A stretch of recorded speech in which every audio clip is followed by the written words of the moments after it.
selamat pagi. Masih bersama saya dengan Lia Safitri, masih terkait dengan berita COVID-19. Pandemi COVID-19 yang melanda di dunia sudah lebih dari 6 bulan terakhir ini berdampak terhadap perubahan aktivitas belajar mengajar. Tak terkecuali di negeri ini, sejak mendiang Maret, aktivitas pembelajaran daring menjadi sebuah pilihan Kementerian Pendidikan dan Kebudayaan untuk mencegah penyebaran virus COVID-19 yang semakin meluas. Praktik pendidikan daring ini dilakukan oleh berbagai tingkatan jenjang pendidikan sejak tingkat SD, SMP, SMA hingga perguruan tinggi.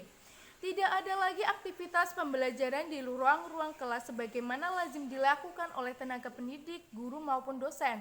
Langkah yang tepat namun tanpa persiapan yang memadai. Akibatnya, banyak tenaga pendidik yang gagap menghadapi perubahan drastis ini. Sementara itu, praktis tidak ada cara lain untuk meminimalisir penyebaran COVID-19 selain dengan membatasi perjumpaan manusia dalam jumlah yang banyak. Pembelajaran daring yang belum dipersiapkan secara matang ini tentu berdampak terhadap metode pembelajaran yang dilakukan oleh para tenaga pendidik. Demikian pula penerimaan atas pembelajaran dari para peserta didik pun sangat beragam. Seringkali tidak memahami materi maupun penyampaian dari guru. Namun, untuk level SD bahkan SMP, tidak sedikit orang tua siswa yang mengeluh akibat pembelajaran daring ini. Tidak sedikit guru yang sekedar memberikan tugas kepada para muridnya melalui aplikasi pesan grup daring, yakni aplikasi WhatsApp. Guru membuat grup dengan para orang tua atau wali murid untuk mengupdate apa saja yang perlu dilakukan tiap harinya selama proses pembelajaran. Metode ini memiliki banyak kelemahan karena aplikasi daring dari aplikasi WhatsApp ini sesungguhnya bukan medium untuk mendukung aktivitas pembelajaran. Repotnya, tidak sedikit para guru yang memahami cukup menggunakan aplikasi WhatsApp untuk mendukung aktivitas pembelajaran. Untuk sesekali digunakan barangkali tidak masalah, namun jika digunakan setiap hari dari Senin sampai Jumat selama berbulan-bulan maka akan berdampak tidak sehat bagi pelajaran itu sendiri. Aplikasi pesan daring sesungguhnya adalah medium yang sangat privasi untuk saling bertukar informasi satu dengan yang lainnya. Adapun bidangnya bukan didesain sebagai tools untuk aktivitas pembelajaran yang masif antara guru dengan para muridnya.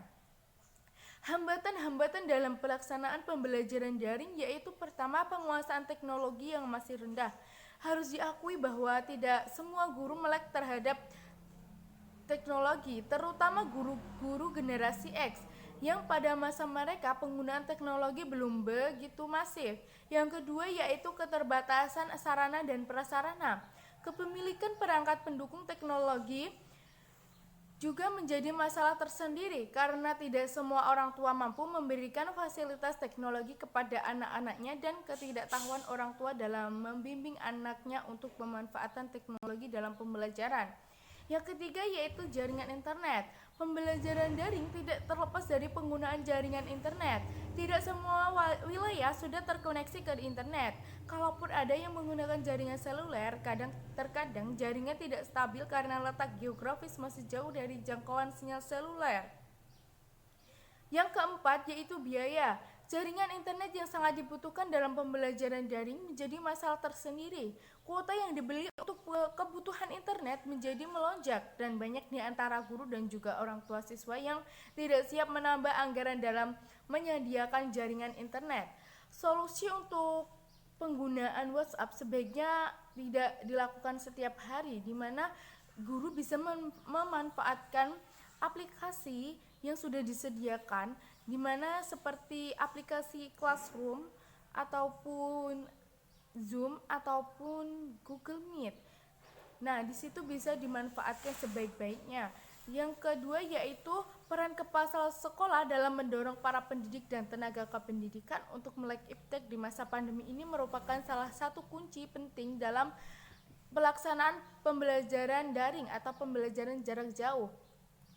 Yang ketiga yaitu peningkatan layanan internet di sekolah merupakan salah satu upaya pemecahan masalah tentang keterbatasannya sarana dan prasarana penunjang ilmu pengetahuan dan teknologi di sekolah untuk peningkatan mutu.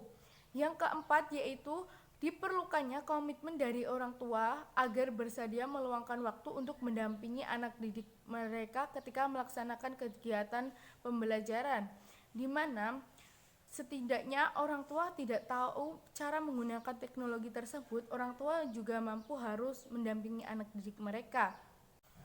Sekian berita yang dapat saya sampaikan, semoga bermanfaat. Terima kasih.